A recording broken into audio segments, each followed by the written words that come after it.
madegu chita cha mutapwe chechi yepanze haizare zvakatanga kare tichiva diki tichikura amai ndo pavakatanga kutiyambira pauti varoora ndaifunga kuti kutamba asi samai ndoitoziva zvakatinakira amai vangu vakaramba vanzi chakachenjedza ndechakatanga vakagara vazviramba vanangu pano handidi muroora musalala amai vangu vakaramba vanzi chakachenjedza ndechakatanga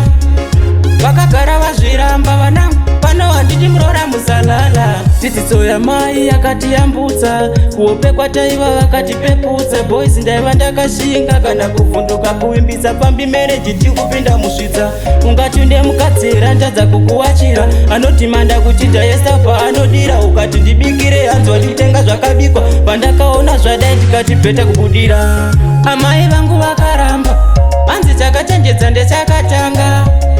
vakagara vazviramba vanangu pano handidi muroora musalala amai vangu vakaramba vanzi chakachenjedza ndechakatanga vakagara vazviramba vanangu pano handidi muroora musalala ndivo amai nyakutumbura havade muupenyu ndive vekushupika chakanaka kwandiri ndo zvavanoshuvira kwete kundiona ndichindetseka zvakatanga kare tichiva diki tichikura amai ndo pavakatanga kutiyambira pauti varoora ndaifunga kuti kutamba asi samai ndaitoziva zvakatinakira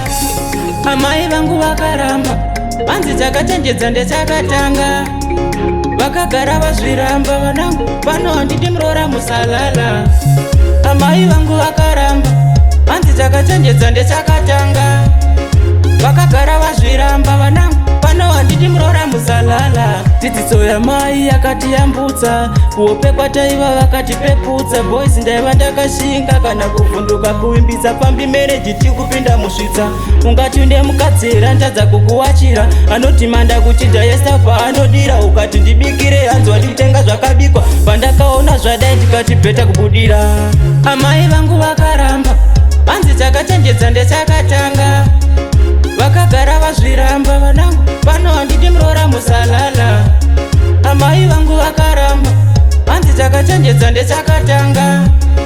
vakagara vazviramba vanangu pano handidi muroora musalala ndivo amai nyakutumbura havade muupenyu ndive vekushupika chakanaka kwandiri ndo zvavanoshuvira kwete kundiona ndichindetseka zvakatanga kare tichiva diki tichikura amai ndo pavakatanga kutiyambira pauti varoora ndaifunga kuti kutamba asi samai ndaitoziva zvakatinakira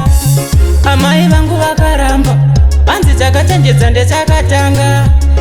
vakagara vazviramba vanangu pano handidi muroora musalala amai vangu vakaramba vanzi chakachenjedza ndechakatanga vakagara vazviramba vanangu pano handidi muroora musalala